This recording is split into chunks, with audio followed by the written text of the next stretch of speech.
नमस्कार, आप देख रहे हैं न्यूज 18 इंडिया। मैं हूं आपके साथ सपना शुक्ला। क्या साल 2023 में पुतिन यूक्रेन पर कब्जा कर लेंगे? क्या साल 2023 में ज़ेलेंस्की नेटो की मदद से पुतिन को हरा देंगे? नए साल के पहले दिन ही ज़ेलेंस्की की तरफ से एक बड़ा दावा किया गया। यूक्रेन ने पुतिन के 45 ड्रोन एक ही दिन में मार गिराने की बात कही है। कीव और खार्किव में लगातार वायरल ये सायरन बज रहा है। यूरोप को डर है कि इतना बड़ा झटका सहने के बाद पुतिन कोई बड़ा खतरनाक कदम ना उठा ले।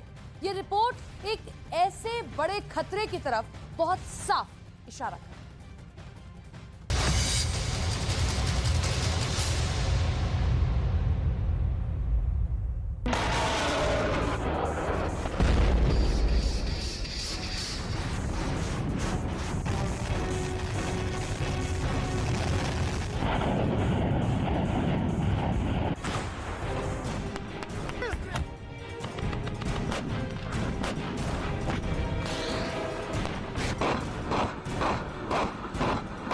बच गया परमाणु युद्ध का साज।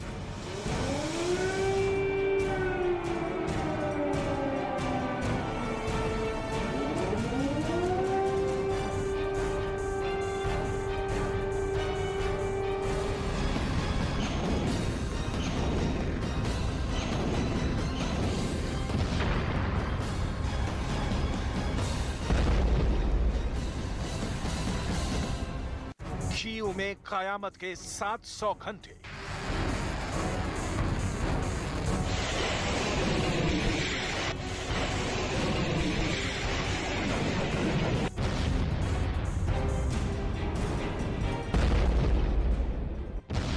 पुतिन को माफ नहीं करेंगे ज़ेलेंस्की।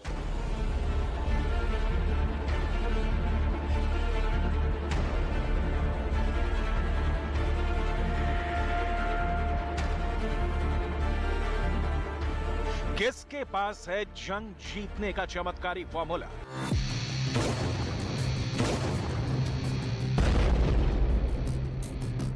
हार जाएंगे पुतिन।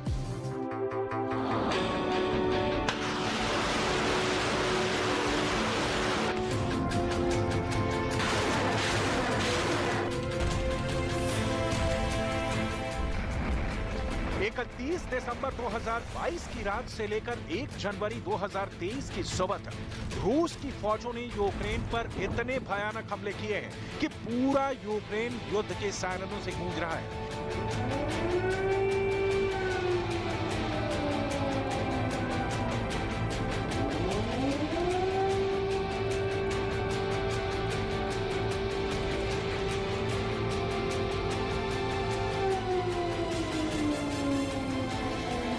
कीव पर जिस तरह से पुतिन की फौज भयानक हमले कर रही है, उसने कीव में मौत का तांडव मचा दिया है। 24 फरवरी 2022 से लेकर आज तक रूस ने एक दिन भी नहीं छोड़ा है जब उसने यूक्रेन पर भयानक हमले न किए हो।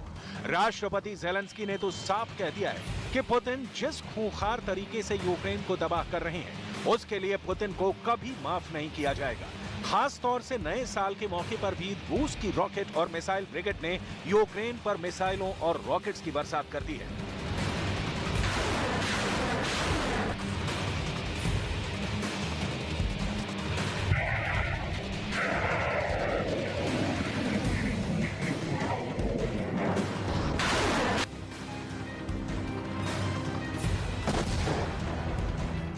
डिफेंस एक्सपर्ट्स के मुताबिक रूस की फौज यूक्रेन पर इसलिए भी नए साल में घातक हमले कर रही है ताकि यूक्रेन पर मनोवैज्ञानिक दबाव बनाया जा सके। पुतिन अपनी तरफ से साफ संदेश देना चाहते हैं कि साल नया हो या पुराना, रूस के हमले तेज और तेज होते जाएंगे। 31 दिसंबर 2022 की सुबह से लेकर 1 जनवरी 2023 की सुबह तक रूस की एयरफोर्स ने यूक्रेन के 5 शहरों पर भयानक हवाई हमले किए। रूस के लड़ाकू जेट्स ने भारी बमों और मिसाइलों का हमले में इस्तेमाल किया है। रूस के हवाई हमले में कीव शहर कांपने लगा। जबरदस्त 10 धमाकों से सैकड़ों इमारतें तबाह हो गईं, जबकि एक व्यक्ति की मौत हुई है। इन हमलों में जापान के एक पत्रकार समेत 8 लोग बुरी तरह से घायल हुए हैं।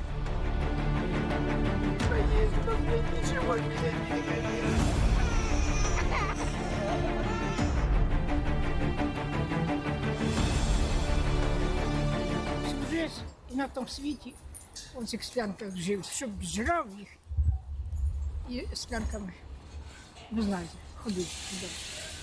Скільки людей ніщо, а дітей на солодку таку роблять.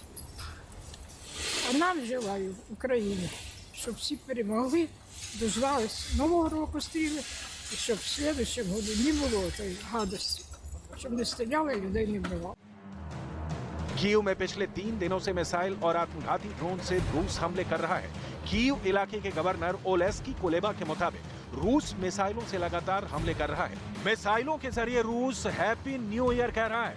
यूक्रेन के दक्षिणी शहर मिकोलाइव और पश्चिमी शहर खेमलंस्की में भयानक जंग चल रही है।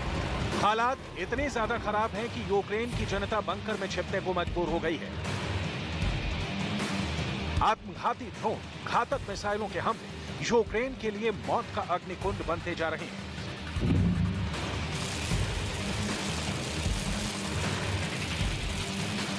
С мужем, и нас волной откинуло в коридор, просто волной. Мы очутились в коридоре, не поняли как.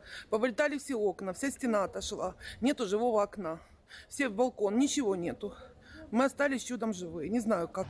हैरानी की बात तो ये है कि जब नाटो और यूक्रेन को लग रहा था कि रूस के पास मिसाइलें और रॉकेट खत्म हो गए हैं, तो ठीक उसके उलट पुतिन के रूस ने पिछले एक हफ्ते में यूक्रेन की राजधानी कीव और दर्जन भर शहरों पर इतने भयानक हमले किए हैं कि ऐसा लग रहा है जैसे पूरे यूक्रेन पर कयामत टूट पड़ी है। पुतिन की सेना ने दिखा दिया है कि रूस ना तो यूक्रेन में हार रहा है और ना ही वो अमेरिका, ब्रिटेन और नाटो से जुड़े 30 देशों के घातक हथियारों की परवाह कर रहा है। पुतिन जबरदस्त हौसले के साथ यूक्रेन पर पूरी तरह से कब्जा करने में जुटे हुए और इसलिए 3 दिसंबर से रूस की सेना की रॉकेट ब्रिगेड ने इतने घातक हमले किए हैं कि यूक्रेन में अंधेरा छा गया है। यूक्रेन के लोग भीषण सर्दी में अपनी मौत का इंतजार कर रहे हैं। डिफेंस एक्सपर्ट्स दावा कर रहे हैं कि पुतिन सेकेंड वर्ल्ड वॉर की युद्ध नीति को यूक्रेन में इस्तेमाल कर रहे हैं। पुतिन द्वितीय विश्व युद्ध की तरह यूक्रेन को लंबी जंग में थका रहे हैं। यूक्रेन के लोगों का हौसला तोड़ रहे हैं। यूक्रेन का खाना पानी और बिजली सप्लाई को भारी नुकसान पहुंचा रहे हैं ताकि यूक्रेन को जंग में इतना कमजोर और लाचार कर दिया जाए। दिसंबर 2022 से अभी तक ना तो अमेरिका ने कोई नया घातक हथियार यूक्रेन को दिया है और ना ही नाटो कोई ऐसा मिशन शुरू कर पाया है जिससे पुतिन को यूक्रेन में रोका जा सके। पिछले 3 दिनों से पुतिन ने रूस की राजधानी कीव पर मिसाइलों की बरसात कर दी है। यूक्रेन के राष्ट्रपति जेलेंस्की ने तो यहां तक कह दिया है कि राष्ट्रपति पुतिन रॉकेट के पुजारी बन चुके हैं और रूस खुद को रॉकेट युद्ध का देवता समझ बैठा है। अब ऐसे हालात में सवाल उठता है कि आखिर बंकर में छिपे बैठे जेलेंस्की किस दम पर दावा कर रहे हैं कि नए साल 2023 में यूक्रेन रूस को हरा देगा और जंग पर उतारो पुतिन बुरी तरह से रूस को हारता हुआ देखेंगे। क्या वाकई में अमेरिका, ब्रिटेन और नाटो से जुड़े 30 देशों ने यूक्रेन में घातक हथियार पहुंचा दिए हैं और यूक्रेन को जंग जिता देंगे? क्योंकि जेलेंस्की के बयानों को देखकर साफ लगता है कि जेलेंस्की वास्तविकता से ज्यादा भावुक बयानों का सहारा ले रहे हैं। जेलेंस्की तो यहां तक दावा कर रहे हैं कि यूक्रेन 24 फरवरी 2022 से ही रूस से युद्ध जीत रहा है और नए साल 2023 में रूस यूक्रेन से जंग में बुरी तरह से हार जाएगा। 24 лютого ми почали творити нашу перемогу з багатьох цеглинок, сотень інших перемог. Ми перемогли паніку. Не розбіглись, а зібрались. Ми перемогли сумніви, зневіру, страх. Ми повірили у себе, у свої сили. Збройні сили України. Розвідку, Нацгвардію, СБУ, ССО, прикордонників, тероборону, ППО, поліцію, ДСНС. Всі наші сили оборони і безпеки. Я пишаюся вами усіма, наші воїни. जेलेंस्की युद्ध जीतने के लाख दावे कर लें, लेकिन रूस ने पिछले एक हफ्ते में ही सैकड़ों मिसाइलों से यूक्रेन को बुरी तरह से तबाह किया है। राजधानी कीव पर तो पुतिन कुछ ज्यादा ही खूंखार है। कीव की एक एक ईंट यूक्रेन के हर सैनिक दस्ते पर रूस के घातक हथियार मौत बनकर टूट रहे हैं। रूस कीव का हाल बखमुत शहर की तरह कर देना चाहता है, जहां की 70,000 की आबादी रूसी हमले के बाद गायब हो गई है। पूरे बखमुत में मौत का सन्नाटा साफ देखा जा सकता है।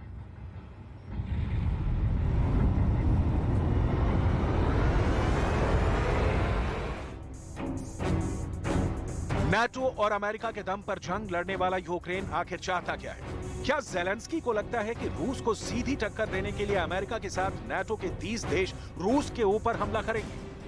जानकारों के मुताबिक ऐसा कभी नहीं होगा, और अगर ऐसा कुछ भी हुआ तो पुतिन परमाणु बमों के हमलों से अमेरिका और यूरोप को भस्म कर देंगे। नाटो के कुछ अधिकारियों के मुताबिक रूस यूक्रेन पर जिस भयानक तरीके से हमला कर रहा है वो साफ दिखाता है कि रूस अभी भी बेहद ताकतवर है और उसके पास हथियारों की बहुत ज्यादा कमी नहीं हुई है।